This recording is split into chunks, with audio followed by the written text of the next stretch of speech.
friends, welcome to Sunya IAS. I welcome you to the Environment Revised Through Multiple Choice Question course. हम लोग chapter 6 पे आ गए हैं. Chapter 6 is on renewable energy. इससे पहले we have covered 5 chapters for you and in these 5 chapters जो भी important concepts हैं उनको हमने डिटेल में देखा. How are we going to apply those concepts? तो in case अगर आपने नहीं देखे हैं वो chapters तो please revisit them. It will help you in your learning. And before starting today's chapter, I'll just tell you इस पर्टिकुलर कोर्स में we are covering the base book. जो भी इंपॉर्टेंट टॉपिक्स हैं, जो भी इंपॉर्टेंट कॉन्सेप्ट्स हैं, उससे related UPSC standard questions we are practising them. तो not only are we learning the concept, concept तो हम साथ में समझ ही रहे हैं, पर क्वेश्चन बार बार सॉल्व करके we are getting a lot of application, elimination tips, tricks, ये सब कुछ हम इस कोर्स से समझ रहे हैं. राइट? सो we'll start today's lecture. So see, अगर आपने चैप्टर 5 वाला लेक्चर देखा होगा, so you would have come across these terms. ये दोनों टर्म्स मैंने आपको बताए हैं, pyrolysis and incineration. अब यहाँ पे एक और टर्म ऐड हो गया है, right? And before discussing this question, I'll just tell you, देखो renewable energy में every year you would have seen, because this is related to climate change, this is related to energy security, ये topic हमेशा ही आएगा paper में. तो इससे related जो भी कॉन्सेप्ट्स हो इस चैप्टर में या और लिंक्ड चैप्टर्स में, हम उसको बहुत अच्छे से हम लोग कवर करेंगे. व्हाई? बिकॉज वो it has an its importance in prelims. दूसरी बात, when we are talking of renewable energy, आगे वाले चैप्टर्स में भी देयर आर सम ऑर्गेनाइजेशंस, कुछ ऐसे इनिशिएटिव्स हैं जो आगे आएंगे. तो सब कुछ हम अलग अलग चैप्टर्स में वैसे कवर करेंगे जैसा हमारी बुक में चैप्टर वाइज दिया है, राइट? सो इन केस आपको कोई कॉन्सेप्ट अभी इसमें नहीं मिल रहा है तो प्लीज बी रेस्ट अश्योर्ड. वो फॉर एग्जांपल अगर वो इंटरनेशनल इनिशिएटिव हो और is it related to India का इनिशिएटिव, वो हम वहां कवर करेंगे. ठीक, तो अब हम स्टार्ट करते हैं. Pyrolysis, incineration and biomethanation. मैं आपको एक बार फिर से बता देता हूं इन केस अगर आपने पिछला चैप्टर मिस किया हो. And of course I do urge you to watch the last lecture again अगर आपने मिस किया है. See, pyrolysis, this has been asked again and again. दूसरा, इंसिनरेशन, यहाँ पे बात क्या हो रही है? These are ways how the waste का डिकम्पोजिशन, डिग्रेडेशन किस तरह से करा जा रहा है, right? Then this is biomethanation. तो देखो पायरोलिसिस में, और इसमें हमें सिर्फ कॉन्सेप्ट पता होना चाहिए. पायरोलिसिस यहाँ पे जहाँ पे जो केमिकल डिकम्पोजिशन है मैटर का, you are heating the matter. ठीक, आपने हीट कर दिया मैटर को. और यहाँ पे सबसे बड़ा कीवर्ड है, सबसे चीज जो आपको याद रखनी है, it is absence of air. What does that mean? This is in anaerobic conditions. तो if the question says कि ये aerobic conditions में होता है, aerobic means in the presence of oxygen तो या air, तो that is wrong. So हमें ये याद रखना है कि यहाँ पे pyrolysis में the organic matter या जो भी waste है उसका decomposition हो रहा है in the like you are heating it but in the absence of air. Fine. दूसरा हो गया incineration. इंसिनरेशन में क्या हो गया? अगर यहाँ पे द डिफरेंस इज यहाँ पे एक्सेस एयर होती है, फाइन, तो यहाँ पे भी द वेस्ट को जो भी है आपका, you are burning it at a very high temperature. तो it is around maybe 800 degree Celsius, fine. और यहाँ पे जो कंबशन होगा, जो भी हॉट एयर में होगा, it is in the presence of air. Now biomethanation, और जब भी आपको एनवायरमेंट या इन जनरल कोई वर्ड समझ में नहीं आए and if you are able to break it down, तो आपको मेथेनेशन से methane which is your CH4. ठीक, तो ऐसे टर्म्स में क्या होगा? सो एक फेयर आइडिया लग जाता है कि what it is about, right?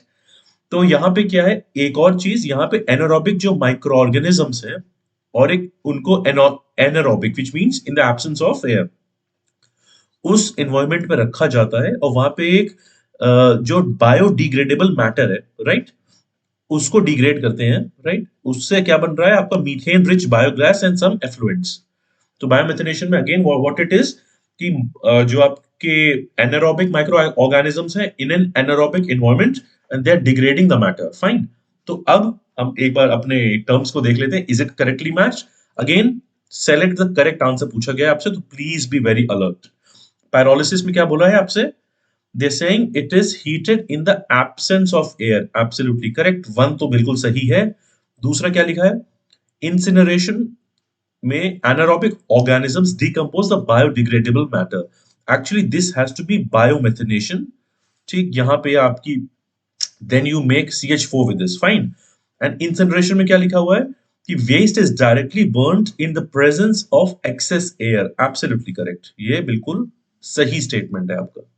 ठीक, for incineration, right? तो आपने ये तीन टर्म्स समझ लिए because these terms can be asked, तो जो भी हल्की सी माइन्यूट डिटेल है will take care of that. Next, solar energy very important.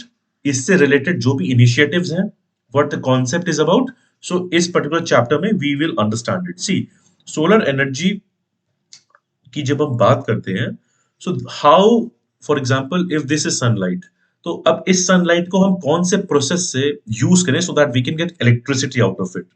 So there are two processes, right? एक हो गया photovoltaic electricity. The second process is it is solar thermal. दोनों में क्या डिफरेंस है एक बार वो देख लेते हैं, राइट? तो फोटोवोल्टाइक जो इलेक्ट्रिसिटी है, इसको आप बस इतना याद रखो, it's a direct way, direct process है. सनलाइट को आपने एक तरह से अब्सॉर्ब करी और वहां से इलेक्ट्रिसिटी जनरेट करी. How are we doing that? We have a photovoltaic cell. यहाँ पे एक सेल होता है हमारे पास, तो डायरेक्टली जो भी सन की जो एमिशंस हैं वो हमने लिए, वहां से इलेक्ट्रिसिटी आई. अब सोलर थर्मल में क्या होता है, वो थोड़ा सा डिटेल्ड प्रोसेस है. फॉर एग्जांपल यहाँ पे एक मिरर होगा, मिरर में whatever the reflection, like whatever the radiations are there, वो एक तरह से रिफ्लेक्ट होगी, अब्सॉर्ब होगी. इट देन वहां से एक रिसीवर के पास जाती है. रिसीवर के बाद एक लिक्विड है, for example this liquid is getting heated, यहां से स्टीम बन रही है, राइट? स्टीम बन के जो अल्टीमेटली जो हीटेड लिक्विड है, स्टीम से वहां से आपकी इलेक्ट्रिसिटी आई. So if I were to ask you, अगर मैं आपसे सवाल पूछूं कि कौन सा प्रोसेस इसमें डायरेक्ट है और इनडायरेक्ट है, तो of course photovoltaic electricity is direct and solar thermal is an indirect process. Fine, इतना आप समझ गए. अब हम सोलर एनर्जी की बात कर रहे हैं, राइट? तो उसमें एक और चीज देख लेते हैं. Like for example there are some awards related to it. तो उसमें एक हो गया M Visvesvaraya award and the other is Kalpana Chawla award, right? तो विश्वेश्वरैया अवार्ड जिसमें यहाँ पे लिख देता हूँ सो दैट आप इसको फॉलो कर पाओगे. And this is the Kalpana Chawla award. अब देखो ये सारी जो डिटेल्स है, sometimes we often overlook them, या हमें we are not able to at least memorise them, और maybe we overlook them. So we are trying to aid at, like we at Student IS are trying to aid your prelims preparation in this sense कि कोई भी ऐसे important facts है, concepts है book में जो आप in case you would have missed, तो we are covering it for you. See, यहाँ पे क्या है, विश्वेश्वरैया अवार्ड, it is यहाँ पे it recognizes the countries which have the maximum floating solar capacity. तो पहली बात तो यहाँ countries की बात हो रही है, और उसमें भी क्या बात हो रही है, maximum floating solar capacity, right? Whereas अगर कल्पना चावला अवार्ड की बात करें, तो it is about outstanding contribution किसका, साइंटिस्ट्स का और इंजीनियर्स का, राइट? जो कि सोलर एनर्जी फील्ड में काम कर रहे हैं. It is about that. Fine. So these are the two awards we should know. हमने क्या देखा, photovoltaic cell, solar thermal electricity. और देखो अब एक और चीज है, फॉर एग्जांपल अगर हम फोटोवोल्टाइक इलेक्ट्रिसिटी की बात करें, तो like what exactly it is, तो उसको भी हम एक बार समझ सकते हैं. Like for example if you talk about photovoltaic electricity, यहाँ पे जो भी सोलर पैनल्स है, यू वुड हैव सीन एक एल्यूमिनियम का माउंटिंग सिस्टम होता है, और यहाँ पे एटलीस्ट दो सेमीकंडक्टर लेयर्स होते हैं. फॉर एग्जांपल एक में पॉजिटिव चार्ज हो गया और एक में आपका negative charge, which is usually the case. तो दो सेमीकंडक्टर लेयर्स हो गए, राइट? तो जो पीवी सेल है जिसको लाइट मिल रही है, इट इज वहां से फोटॉन्स रिफ्लेक्ट हो रहे हैं, राइट? तो एक पूरा प्रोसेस, एक तरह से the process is being followed, and ultimately जहां से फोटोन के बाद फिर फाइनली इलेक्ट्रॉन्स एक तरह से if they are fired from the negative end, and then ये पूरा जो प्रोसेस होता है, तो what is happening that the direct current is getting converted to alternate current finally. मतलब if you use like that कि आपको इलेक्ट्रिसिटी यूज करनी है, then you are also using an inverter. So ये पूरा प्रोसेस होता है यहाँ पे फॉलो. सो अब इसी से रिलेटेड अब हम, this is the basic concept, और इसका initiatives we'll see later on. अब सोलर एनर्जी में आपसे क्या पूछा गया, पहली लिखा है statement, the solar thermal electricity is a direct method to convert sunlight into electricity. If you are able to recall, we just said कि photovoltaic is an indirect method. It is in because काफी detailed process था. तो statement 1 is wrong, right? If statement 1 is wrong, you can eliminate this and this. अब देखो उसके बाद क्या है, photovoltaic electricity is the indirect method to produce solar energy. Indirect है, actually photovoltaic was the direct method. Again, this also is wrong. तो technically आप सिर्फ इन दो स्टेटमेंट से बता सकते हो कि इस स्टेट क्वेश्चन में, because they are asking us correct, इस क्वेश्चन में कोई भी स्टेटमेंट रॉन्ग नहीं है. In fact answer should be D, none of the above. But we'll also see the other two statements. Visvesvaraya Award is for recognizing the contribution of scientists and engineers. Actually, it's the Kalpana Chawla Award. Visvesvaraya Award is for countries which have the maximum floating solar capacity. हम पढ़ चुके हैं. And then photovoltaic cells are made up of at least 3 semiconductor layers. यहाँ पे क्या है? They have made of at least 2 semiconductor layers, right? तो अब हो सकता है इतनी ज्यादा nitty gritty you might not need to know, but in terms of revising the chapter and in terms of revising the facts, ठीक है, अब आपको ये चीज through a question it's easier for you to process and retain, right. Next आते हैं. Now this is a very popular current affairs. हम इसके बारे में बहुत बार सुनते रहते हैं, international solar alliance. So let's read about it. And because ये बहुत ही हिस्टोरिक और लैंडमार्क इवेंट है, तो इससे रिलेटेड जो COP, what is COP? It's a conference of party and UNFCCC.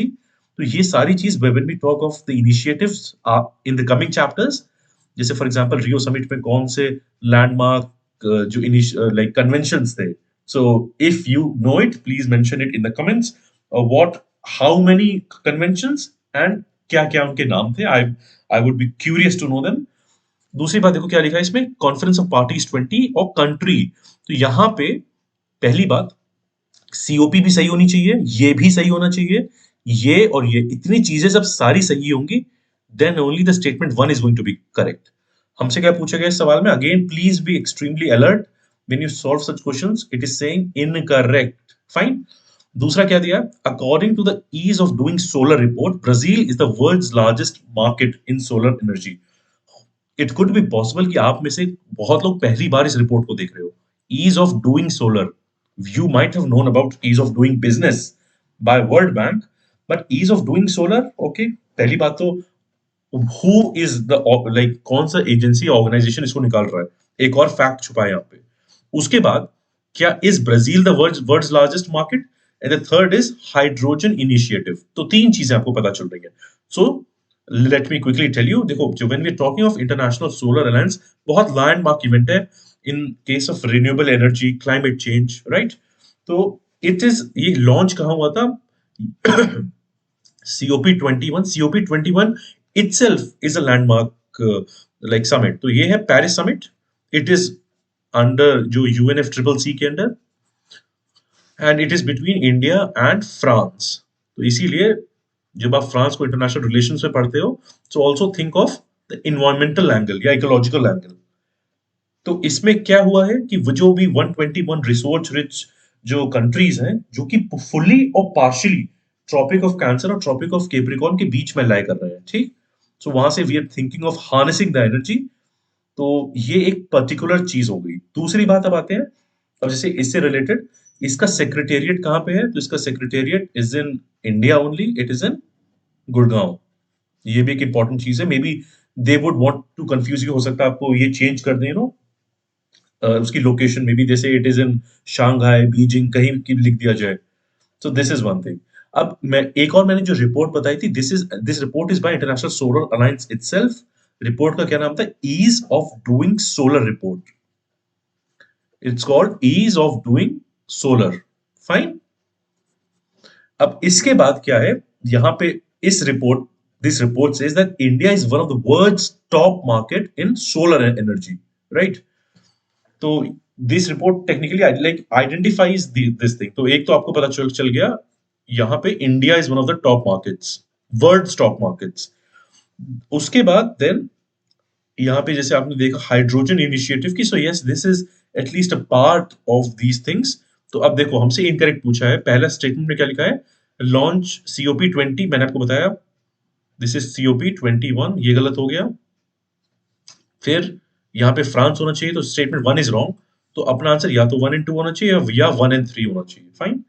उसके बाद क्या है, according to ease of doing solar report, Brazil is the world's largest market. It's not Brazil actually, it's India. Brazil is one of the world's top markets, Brazil, Saudi Arabia, UAE, right. और hydrogen initiative is a part of international solar alliance, ये सही है, जहां पे solar electricity एक तरह से will be used to produce hydrogen. So this is like in general it is fine.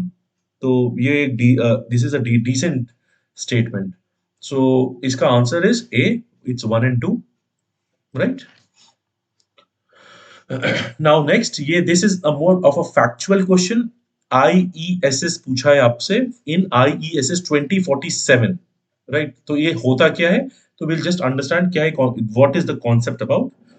तो देखो, इसमें IESS is basically India Energy Security Scenario. और जो ये वर्ड है ना, energy security, this is an important concept. Because why? You would have heard about food security, कि at least what is the, कि कितना खाना होना चाहिए, सो दैट फूड रिलेटेड कोई हंगर के इश्यूज या एटलीस्ट इनसफिशिएंट फूड से you don't have any problem. Same is the case with energy. क्योंकि इंडिया में because of the growing population and also the rising demand, दोनों case में energy की जो डिमांड है, it is increasing every day. तो 2047 में this report also, and this is a handbook, ये एक तरह से एनालिसिस देती है सेक्टर स्पेसिफिक, कि in what all sectors the demand is going to increase and what all sectors there is a need to understand the overall demand. Fine. और इसमें एक तरह से 4 पार्ट्स में हैंडबुक आई है. पहले पार्ट में जो एनर्जी डिमांड की बात करते हैं, ठीक, there are 4 parts. Energy demand होगी. दूसरे में कन्वेंशनल जो एनर्जी सप्लाई है आपकी, कन्वेंशनल सप्लाई की बात कर रहा है. थर्ड पार्ट में it is telling you clean and renewable, because this is new, this is non conventional. And fourth part में it is telling you about the network and the system components. Fine. तो having at least such a handbook is, मतलब it helps one to at least have a fair idea of कैसे energy security जा रही है. ठीक. अब very important organisation हमारे सामने, international renewable energy agency. Fine. तो सबसे इसको क्या स्टेटमेंट है पहला? It says that it is an intergovernmental organisation founded in Switzerland, right. तो पहली बात, the first part of it is correct, यहां तक तो सही है. Yes, this is an intergovernmental organisation founded in Switzerland. इसमें actually it is founded in Germany. ठीक. फिर India is the 77th founding member of Irena. और देखो यहाँ पे again please be very alert, it is saying correct. Fine. तो अगर 1 is wrong, please remove 1 here. Here आपको 3 और 4 या 2 या 3 में चूज करना है. इसके हेडक्वार्टर क्या दिया है? Abu Dhabi. This is a correct statement. दूसरी बात क्या पूछी है? India is the 77th founding member. Now this is a factual statement, but this is a correct statement. Yes, इसमें 164 मेंबर्स होते हैं, लाइक अभी है. एंड आई थिंक जब like after this also keeps on increasing, तो starting नहीं है, तो हो सकता है the members could have also increased, but India was the 77th founding member. That's fine. उसके बाद क्या लिखा है? Fourth statement, along with renewable energy, it is also responsible for electricity production from groundwater. तो देखो, पहली बात तो इसका नाम, it is renewable energy agency, and this is the only like international organisation जो एक्सक्लूसिवली इस चीज पे फोकस करता है, राइट. इससे रिलेटेड जो भी पॉलिसी होनी चाहिए, जो भी वाइड स्प्रेड अडॉप्शन के लिए technology, policy, resource, knowledge, so it specialises in that. तो वो अलग से अलॉन्ग विद इट, वो लाइक जो basic forms of conventional energy है, it is not focusing on that. तो ये statement is wrong. Our answer is here D, 2 and 3. And there is also one small thing, अगर whenever you are reading of IRENA या कोई भी ऐसा organisation, तो उसी से मिलता जुलता जो ऑर्गेनाइजेशन है उसके बारे में भी आप पढ़ लो. जैसे फॉर एग्जांपल इरेना से आप कंफ्यूज हो सकते हो IEA, which is the international energy agency, right. इसके members there hardly 30 members. Why? क्योंकि यहाँ पे क्राइटेरियन है कि इसका मेंबर बनने के लिए one needs to be member of OECD, right. And so, और ये जैसे इसकी there is a very famous report, world energy outlook, ये रिलीज करता है. So like be very attentive. जो माइनर ऐसी डिटेल्स होती है ना, जो सिमिलर ऑर्गेनाइजेशंस हैं, किसका क्या मैंडेट है, so we need to be at least sure about these things. Fine. Now next सवाल पे आते हैं, और ये थोड़ा सा अच्छा कॉन्सेप्ट है. It is luminescent solar concentrators, right? तो जब ये इस तरह का सवाल है तो एक बार हम इसको समझ भी लेते हैं, like basically what it is about, right? और सी, आप लोग ने like during the second wave we heard a lot about the oxygen concentrators, right? अब यहाँ पे सोलर कॉन्सेंट्रेटर्स की बात हो रही है। तो कॉन्सेप्ट से बिना भी, like if you don't even know, दिमाग में आपको क्या आएगा, हो सकता है दिस इज समथिंग, जैसे in case of oxygen it was उसकी जो बोलते हैं लाइक द ओवरऑल अवेलेबिलिटी को इंक्रीज करने के लिए वी यूज देम, कॉन्सेंट्रेट कर रहे थे हम। Same is the case of solar concentrators, luminescent, कि अगर फॉर एग्जाम्पल सन की जो भी रेस है जहां पे रेडिएशन आ रहा है, दिस इज एटलीस्ट इंश्योरिंग कि वो बहुत एक स्ट्रीमलाइन, एक कंसिस्टेंट, एक there is a consistent streamline जो आउटपुट मिलेगा आपको, राइट? तो ये तो एक बेसिक डिवाइस के टर्म्स में ये इट इज लाइक दैट। तो फॉर एग्जाम्पल यहाँ पे एक थिन एक शीट होती है which traps the sun's rays over a large area. उसके बाद इसी के ऊपर कुछ सेल, मतलब यही एनर्जी जो है, this energy is then used. तो ये तो एक बेसिक कॉन्सेप्ट है। पर सी, आप ये सोचो कि ऐसी चीज क्यों आ रही है मार्केट में। तो ऑफ कोर्स अगर आपके जो एग्जिस्टिंग सोलर सेल्स हैं उसमें कुछ दिक्कतें होंगी। तो पहली दिक्कत क्या है, जो आपके सोलर सेल्स है दे आर एक्सपेंसिव, ठीक? तो यहाँ पे जो अपना ल्यूमिनेसेंट सोलर कॉन्सेंट्रेटर्स है, तो यहाँ पे एक तरह से मतलब बहुत ही कम इन्वेस्टमेंट है, क्योंकि जो भी आपकी पीवी की जो प्लेट लग रही है और जो भी डाइज लगेंगी और जो भी लाइक ओवरऑल जो प्लेट के ऊपर आपकी कोटिंग है, so that is far cheaper. तो यहाँ पे दो चीजें हैं, एक तो पहली बात इट इज चीपर, दूसरी बात जो मतलब अगर तो कॉस्ट पर मॉड्यूल वो भी चीप हो जाएगी, राइट? और जो एनर्जी प्रोड्यूस करेगा वो भी it will be cheaper to obtain, right? तो वो it helps in two ways, right? And इसमें एक और चीज है कि जो भी whenever you are getting a radiation, तो रेडिएशन दो तरह का होता है, एक radiation is direct, the other radiation is diffused. तो इस कॉन्सेंट्रेटर से ये दोनों तरह के रेडिएशंस को बहुत अच्छे से यूज कर देता है, राइट? तो अब फॉर एग्जाम्पल अगर एक बहुत क्लाउडी, कभी बहुत ढेर सारे क्लाउड्स आ रहे हैं, तो वहां पे ऐसी जगह पे ये क्यों यूज होता है, क्योंकि इसमें सन की जो डायरेक्ट ट्रैकिंग है वो जरूरी नहीं है। And why is it so? क्योंकि जो भी डिफ्यूज सनलाइट आ रही है यहाँ से, even if they are clouds, तो वो इसको यूज कर पाता है। तो ये इसके लिए बहुत एक, this is a very good advantage. Direct तो वो यूज कर ही रहा है, पर डिफ्यूज भी यूज कर ले रहा है। तो फॉर एग्जाम्पल अगर आप ट्रॉपिक्स से थोड़ा ऊपर जाओ, मे बी डेवलप्ड कंट्रीज के साइड पे जहाँ पे बहुत डिफ्यूज सनलाइट मिलती है, डायरेक्ट इंसिडेंस रेडिएशन का नहीं होता है, तो वहां पे भी this is a very like good thing to have.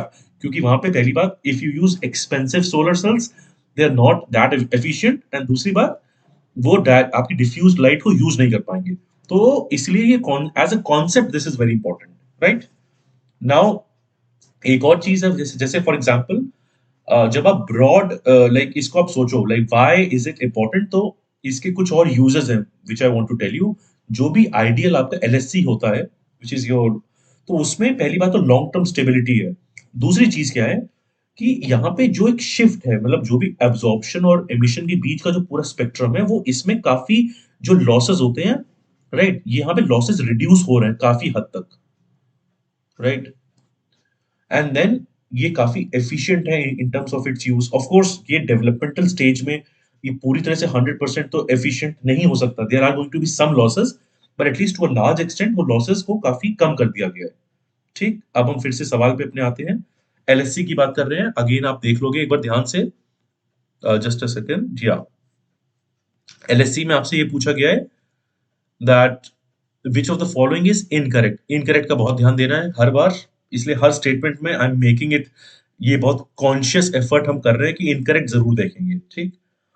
अब पहली बात तो, पहला स्टेटमेंट एक तरह से डिस्क्राइब कर रहा है होता क्या है, ठीक है? It is a device which uses a thin sheet of material जिसमें पॉलीमिथिलीन मेथाक्राइलेट होता है which is dubbed with luminescent species. बिल्कुल सही है, this is a correct statement, right? तो if this is correct one and this cannot be the answer, तो या तो आंसर ये होगा बी, या फिर answer none of the above होगा। अब इसमें क्या लिखा है, it mainly collects direct solar radiation but sometimes it can collect diffused in a small amount, therefore tracking of the sun is not required। देखो, मैंने बोला ट्रैकिंग इज नॉट रिक्वायर्ड, पर एलएससी दोनों, चाहे वो डायरेक्ट हो या डिफ्यूज हो, दोनों रेडिएशंस को अच्छे से यूज कर लेता है। तो ये स्टेटमेंट में बट समटाइम्स कुछ स्मॉल अमाउंट करके यहाँ पे इस स्टेटमेंट दिस इज रॉन्ग। तो पहली बात ये स्टेटमेंट रॉन्ग है। तो of course the answer has to be this, पर हम बाकी स्टेटमेंट्स एक बार पढ़ लेते हैं। फिर क्या है, third statement says the objective of an ideal, पहली बात आइडियल देखो, फिर देखो objective is to achieve 100% emissions of light from the absorbing lumination species की 100% एमिशन होना चाहिए। ये बिल्कुल सही है। कोई भी आइडियल अगर आप कोई ऑब्जेक्ट या डिवाइस या मशीन बनाओगे तो ये तो ऑब्जेक्ट होना, मतलब दिस इज फाइन। नेक्स्ट आते हैं, the main challenge for development of LSC is to create a working structure that performs close to practical maximum efficiency. अब देखो ये स्टेटमेंट आपको दूर से सही लग रहा होगा, पर यहाँ पे एक छोटा सा ट्रैप है, विच इज कि जब भी हम कोई चीज डेवलप करते हैं तो हमारा चैलेंज क्या रहता है कि जो थ्योरेटिकल होती है मैक्सिमम एफिशिएंसी और एक्चुअल में बहुत डिफरेंस होता है। थ्योरेटिकल हो गई, जैसे इन केस अगर आपने बेसिक हीट थर्मोडायनेमिक्स इंजन्स में देखा होगा, एक्चुअल एफिशिएंसी 20%, 30, 40, 50% बहुत कम होती है। वेराज थियोरेटिकल हम सोचते हैं वो जितना ज्यादा जाए। तो यहाँ पे द स्टेटमेंट शुड बी कि जो मेन चैलेंज है डेवलपमेंट का उसको परफॉर्म करना है close as to theoretical maximum efficiency. Practical तो वो ऑलरेडी कर रहा है, एंड प्रैक्टिकल इज समथिंग, जो चीज आप कर पा रहे हो तो हमेशा जो डिजाइन इंजीनियर्स का ऑब्जेक्टिव होता है वो पुश करते हैं। If it is 50 they will make it 60, 70, 80, 90 जाएगा, राइट। तो ये यहाँ पे छोटा सा स्मॉल ट्रैप है, so this also is wrong. So our answer has to be 2 and 4, right. Next हम आ जाते हैं, again a very important concept. This is, अभी हम सोलर की बात कर रहे थे, now we are talking of wind energy. So wind energy में एक बार let's quickly recap some of the concepts. तो देखो विंड एनर्जी में कुछ चीजें, पहली बात जो विंड टर्बाइन्स होती हैं उनकी लोकेशंस वो कहाँ पे यूज हो रही है उससे related there are two things. एक हो गई आपके ऑन शोर विंड फार्म्स, एक हो गए आपके ऑफ शोर। ये आपको नाम से ही पता चल रहा है, ऑन शोर हो गए लैंड पे जो ऑपरेट कर रहे हैं जहां पे विंड सबसे ज्यादा स्ट्रांग होती है, राइट। एंड जो इनकी टर्बाइन्स होती है, क्योंकि बिकॉज यहाँ पे विंड सबसे स्ट्रांग है, ये है पहली बात, तो they are easier to set up, maintain करना आसान होता है। और इनकी जो टर्बाइन्स होती है वो लाइक थोड़ी relatively they are less expensive. Whereas offshore, और ऑफशोर जब भी आप सोचो just think of geography and the location of industries. Geography में जितनी दूर आपकी इंडस्ट्री होगी you will not be able to have the best of technology, human resource, capital, सब कुछ। इन दिस केस यहाँ पे जो भी टर्बाइन्स होती हैं ऑफशोर विंड फार्म्स, काफी एक्सपेंसिव होता है सेट करना उसको, राइट। तो राइट, ये एक बेसिक कॉन्सेप्ट हो गया। अब उसके बाद जो भी अभी टर्बाइन है, अब टर्बाइन कितनी अच्छी है, कैसी लाइक कितनी इलेक्ट्रिसिटी बनाएगी, वो कुछ चीजों पे डिपेंड करती है, जैसे कि फॉर एग्जांपल विंड की क्या स्पीड है, ठीक। दूसरी बात, जो ब्लेड का रेडियस क्या है, एयर डेंसिटी क्या है। तो like it's dependent on these things. अब हमें एग्जैक्ट, जैसे फॉर एग्जांपल आपको, जैसे फॉर एग्जांपल इफ बहुत तेज विंड है तो आप समझ सकते हो जो भी ब्लेड्स हैं, जो टरबाइन और रोटर जो मूव करेगा, तो of course there is a direct relation यहाँ पे। सॉरी, ऑफ कोर्स अब जब हम ब्लेड रेडियस की बात करते हैं तो जो लार्जर ब्लेड रेडियस होगा तो उतनी ज्यादा एनर्जी प्रोड्यूस होगी। तो यहाँ पे भी डायरेक्ट रिलेशन है। This is just for your understanding, right. उसके बाद और भी there is also difference called, अगर जो भी टर्बाइन्स होती हैं they can be horizontal axis turbines and they can also be vertical axis turbines, ठीक। इसको हम कैसे समझेंगे, प्लीज पार्डन मी। हाँ देखो, सबसे पहले जो हॉरिजॉन्टल एक्सिस टर्बाइन्स होती है, आप उसकी एक्सिस हॉरिजॉन्टल होती है, ब्लेड कैसे मूव कर रही है इससे पता चल जाता है, राइट। वर्टिकल एक्सिस में इफ इट इज वर्टिकल, तो यहाँ पे क्या होगा, जो आपका वर्टिकल जो हायर विंड स्पीड या हायर एलिवेशन होगा तो वर्टिकल जो एक्सिस टर्बाइन्स उसका एडवांटेज नहीं ले पाती हैं। तो एक छोटा सा minor there is a difference in how they operate, इतना हमें पता चल गया। अब हम इस नॉलेज से we will try to attempt our question. पहला सवाल, और again it is asking us correct, wind speed is the main variable that determines how much electricity a turbine can produce irrespective of the radius of blade and the air density. लंबा statement है और ऐसे statement में आप please underline करो और ध्यान से देखो कहाँ कहाँ पे गलत किया है। अब देखो, even if you did not know, अगर आपको स्पेसिफिक्स नहीं भी पता थे, तो अगर कहीं पे भी लाइक विंड स्पीड है तो यहाँ पे काफी वेरिएबल्स होते हैं इन terms of technology, in terms of output. इन्होंने क्या लिखा है, इररिस्पेक्टिव कि मतलब रेडियस कुछ भी हो, एयर डेंसिटी कुछ भी हो, उससे फर्क ही नहीं पड़ेगा इलेक्ट्रिसिटी कितनी आएगी। तो of course this statement has to be wrong. One तो गलत ही हो गया। अगर वन गलत है तो सी सारे स्टेटमेंट्स हट गए। अपार्ट फ्रॉम दिस आंसर आपको ऑलरेडी पता चल गया। अगर आपको इतनी चीजें उसके आसपास की नहीं भी पता है, still you are getting the right answer. So even अगर मल्टीपल स्टेटमेंट वाले सवाल है तो आप कोशिश करो अगर आप एक या दो स्टेटमेंट्स एलिमिनेट कर पाओ। If you are able to do that, there is a good chance at least in some questions कि आपका आंसर निकल आएगा। So please don't lose hope. यहाँ पे हो सकता है पहले स्टेटमेंट से ही एलिमिनेट हो रहा है, पर हो सकता है सेकंड थर्ड से भी हो जाए, like for a particular question, right. Next आते हैं, offshore wind farms are less expensive. आपने जब यहां से ही पढ़ा हो, इसको यहीं से आप काट सकते हो। Offshore wind farms are more expensive, right. This is a wrong statement. पूरा स्टेटमेंट पढ़ने की जरूरत भी नहीं है because it does not make sense. This statement is wrong. अब थर्ड वाले स्टेटमेंट पे आ जाओ। Vertical axis turbine is not optimal for generating electricity despite yielding high torque. बिल्कुल सही बात है।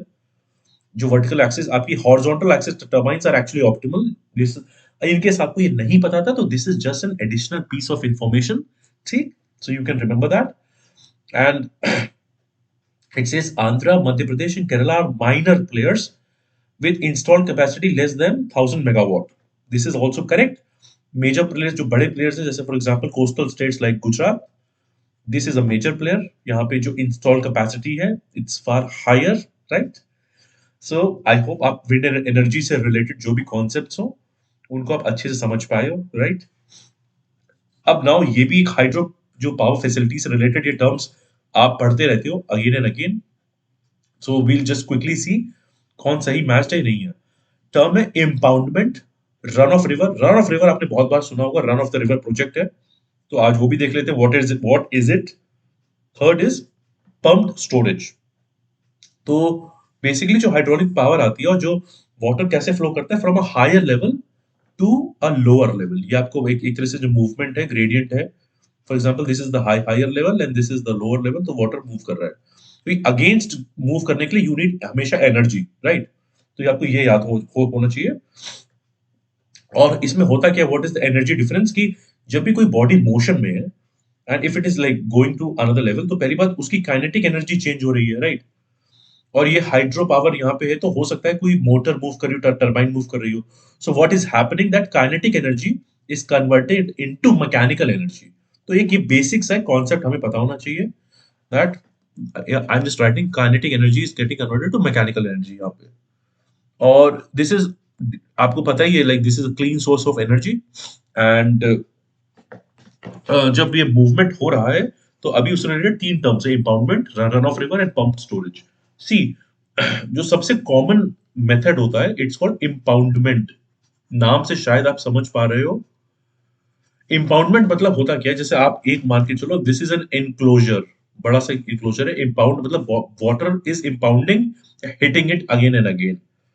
तो एक आपका जो बेसिक डैम टाइप का कॉन्सेप्ट है या रिजर्वॉयर, तो एक इंपाउंडमेंट फैसिलिटी में होगा क्या, एक डैम है जिसमें एक तरह से पानी आ रहा है और उसी को एक तरह से वी आर हार्नेसिंग इट, हम टरबाइन यूज कर सकते हैं, स्पिन करेंगे और इलेक्ट्रिसिटी बना रहे हैं। तो ये बहुत कॉमन है इंपाउंडमेंट, राइट। अब run of the river project, आपने ये तो देखा होगा कि बहुत बार वाटर अगर शेयर नहीं कर रहे हो, बाकी आप डैम नहीं बना सकते हो, तो run of the river project बना सकते हो। इफ यू हैव लाइक आपने इंडस वाटर ट्रीटी को अगर अच्छे से देखा होगा, पढ़ा होगा, नहीं भी पढ़ा होगा तो मैं आपको कॉन्सेप्ट बता दे रहा हूँ। सी इंपाउंडमेंट में you because of the word जो कॉन्सेप्ट है यहाँ पे डैम बन सकता है।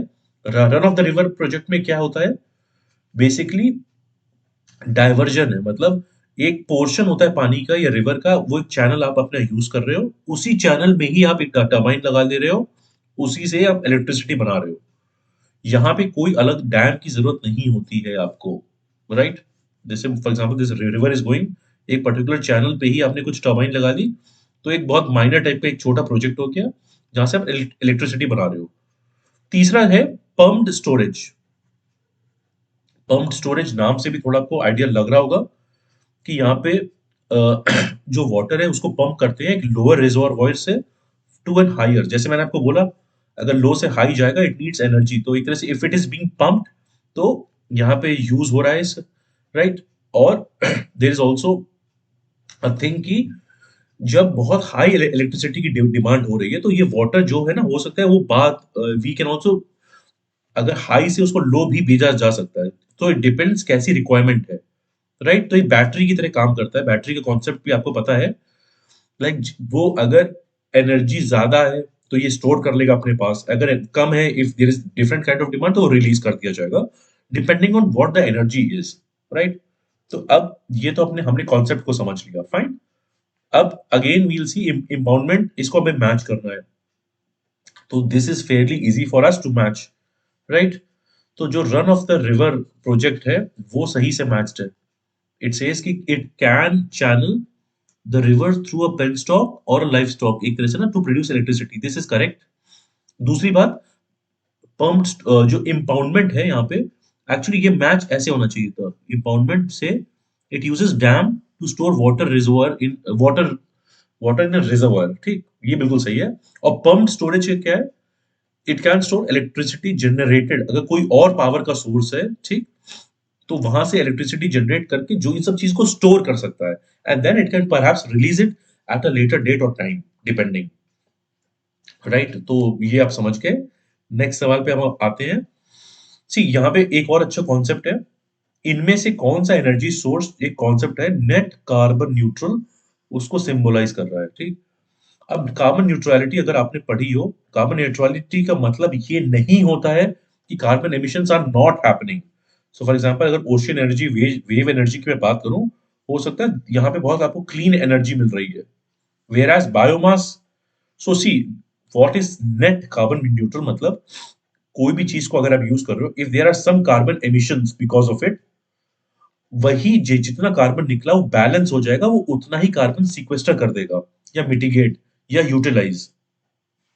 तो जो नेट एडिशन है, फॉर एग्जांपल अगर 5 units of CO2 were released, तो similarly 5 units of CO2 will be stored by it बाद में। तो नेट क्या हुआ, 5 - 5 = 0।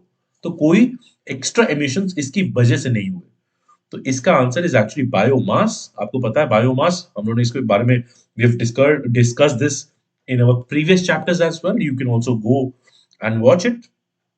तो बेसिकली जो कॉन्सेप्ट इज कि आप बायोमास को जब आप एक तरह से whenever you are burning it, तो जो भी कार्बन डाइऑक्साइड वो रिलीज करेगा वो बैलेंस हो जाएगी उतनी ही कार्बन डाइऑक्साइड स्टोर करने की, जो उसकी ग्रोथ का जो पूरा प्रोसेस होता है, राइट।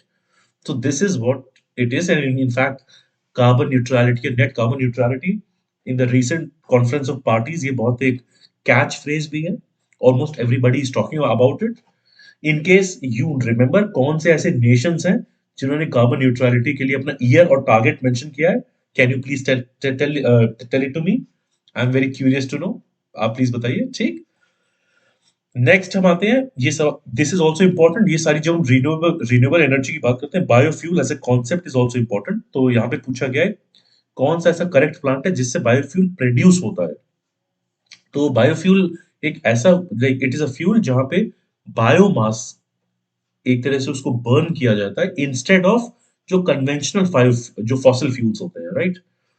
तो बायोफ्यूल में because of the national biofuel policy and also because of different generations of biofuels, this is a very important concept। इसको देखते हैं। अब आपको प्लांट्स एक तरह से, इनफैक्ट अगर आपको याद होगा, आई थिंक 2020 में दे हैड आस्क्ड यू, उन्होंने काफी चीजें मेंशन करी हुई थे, cassava and I think corn and some unused type की चीजें, अनयूज्ड प्लांट्स और like something like that, that was asked. तो सिमिलर उसी तरह से ये एक आपका पूछा गया, इस पर करेक्ट प्लांट बताना है आपको। See switchgrass, lentil, sunflower, canola. Sunflower canola सही है, ये तो होना ही चाहिए आंसर में हमारे। देन आपको चूज करना है लेंटिल में। लेंटिल अगर आपको पता है, और देखो बायोफ्यूल कौन बन सकता है, उसमें at least basic amount of starch या शुगर होनी चाहिए, बिकॉज अदरवाइज वो फ्यूल अच्छे से, it will not be a good fuel. So what can be used, तो जैसे wheat, corn, soybean, sugarcane, canola, jatropha. Switch grass is also important, ये भी यूज होता है. पर लेंटिल्स जो है ना, लेंटिल्स जो बेसिकली आपकी दाल, ये जो लेगुमिनस प्लांट्स हैं, ये डायरेक्टली यूज नहीं होते because you are using it for your consumption but not for making biofuel, right. तो इसलिए lentils are not that like prominent in its use. तो करेक्ट क्या प्लांट्स है? Switchgrass, sunflower and canola. So your answer is 1, 2 and 3. Next आते हैं, which of the following statements with reference to geothermal energy, right. तो पहली बात, what is geothermal energy, and let's understand that. तो see, when we are talking of earth and when we are talking of earth's crust, तो earth का जो inner core है, तो यहाँ पे जो हॉट मोल्टन जो रॉक है, एक तरह से मैग्मा, तो उसके मूवमेंट से ओवरऑल एक तरह से there is a like good amount of energy. दूसरी बात, यहाँ पे काफी जो रेडियो एक्टिव एलिमेंट्स है, they are decayed, like for example uranium, potassium. So heat from the magma and all these radioactive elements, यहां से आपकी बनती है जियोथर्मल एनर्जी. नाम से ही आपको पता चल रहा है, it is geothermal. And this is at least a new dimension. यहाँ पे बहुत ज्यादा डिस्कवरी हो रही है because this kind of energy, it is very powerful. It can be used in multiple purposes. Generators में कैप्चर करने के लिए बहुत जगह पे यूज हो सकती है, राइट. और इंडिया में भी बहुत अच्छा पोटेंशियल है इस पर्टिकुलर एनर्जी का. तो ये तो एक इसका बेसिक कॉन्सेप्ट हो गया. अब इसमें चैलेंज हमेशा यही आएगा, how to capture it, how to at least look for it, and then how to store it, and how to harness it. ये सारी चीजें. But then as an if this is an emerging technology, तो the work is still going on. So इससे related जो concept है वो हमारे लिए important हो जाता है. अब देखो पहला statement, again it says correct. The main source of heat for geothermal energy is the gradual decay of certain radioactive isotopes. ठीक है, that's a fine statement. दूसरा क्या है? The generated steam is harmful for humans as it contains radioactivity. Actually यहाँ पे harmful वाली बात है ही नहीं, because this is basically a good cleaner source of energy. So this is not harmful. जो रेडियो एक्टिव एलिमेंट्स है भी विच आर हैव डेड और डिकेड फॉर्म में, तो वो आपको they are giving you the heat in that sense. So it's not harmful source of energy, right. तो this is answer to this is one only. This is the correct statement, right. हम अपने next सवाल पे जाते हैं. The next question is about fuel cell, right. तो fuel cell से related कुछ स्टेटमेंट्स मेंशन्ड हैं. जैसे फॉर एग्जांपल, अगर फ्यूल सेल को आपको कॉन्सेप्ट देखना भी है, तो फॉर एग्जांपल अगर इस तरह से आपका जो रिजर्वॉयर है, ये फ्यूल सेल है, यहाँ पे एक इलेक्ट्रोलाइट होता है, यहाँ पे आपके एक एनोड हो जाएगा, एक कैथोड हो जाएगा, राइट. जो बेसिकली आपके दो इलेक्ट्रोड्स और हो गए. और ये फ्यूल सेल में होता क्या है, व्हाट इज, अच्छा, जो भी हम इस तरह से फ्यूल सेल हो, फोटोवोल्टाइक सेल्स हैं, या फिर फॉर एग्जांपल टरबाइन है, तो इसमें बहुत ज्यादा प्रोसेस से ज्यादा कन्वर्जन ऑफ एनर्जी पूछी जाती है, राइट. तो for example in this case, जो भी फ्यूल है आपका, उसकी जो केमिकल एनर्जी है, राइट, उसको that is getting converted to ultimately electrical energy if it is used for generating electricity. तो conversion of energy is important, right, fine. और फ्यूल सेल में जैसे फॉर एग्जांपल फ्यूल सेल में एक हो सकता है हाइड्रोजन, या हाइड्रोजन से रिलेटेड एलिमेंट्स हैं, उनका एक mixture, there is going to be a mixture. और ऑक्सीजन एक इलेक्ट्रोड से जाती है और दूसरे से मान लो फॉर एग्जांपल हाइड्रोजन जा रही है. तो अब उसके बाद जब भी कंबशन हो रहा है इस केस में, ठीक, तो कंबशन में यहाँ पे एक इट इज रिलेटिवली क्लीनर, जैसे हम उसको बोल सकते हैं नियर जीरो. पूरी तरह से तो नहीं, पर नियर जीरो पोल्यूशन है. CO2, water vapour, heat are the basic elements which come out. तो क्योंकि इसमें पोल्यूशन काफी हद तक कम हो जाता है, so fuel cells are like thought of being used. Because आपकी कन्वेंशनल जो फ्यूल सोर्सेस में जो सस्पेंडेड पार्टिकुलेट मैटर है, बाकी नॉक्स और जो बाकी एमिशन है बहुत ज्यादा होते हैं, राइट, वो विच वी ऑल्सो नो. अब इसमें देखो स्टेटमेंट पहले पढ़ते हैं. Again it is saying correct. Fuel cell consists of an electrolyte sandwiched between two electrodes. This is fine. दूसरा क्या है, it has a benefit of absolute zero pollution. पहली बात तो इट्स सेइंग एब्सोल्यूट और जीरो.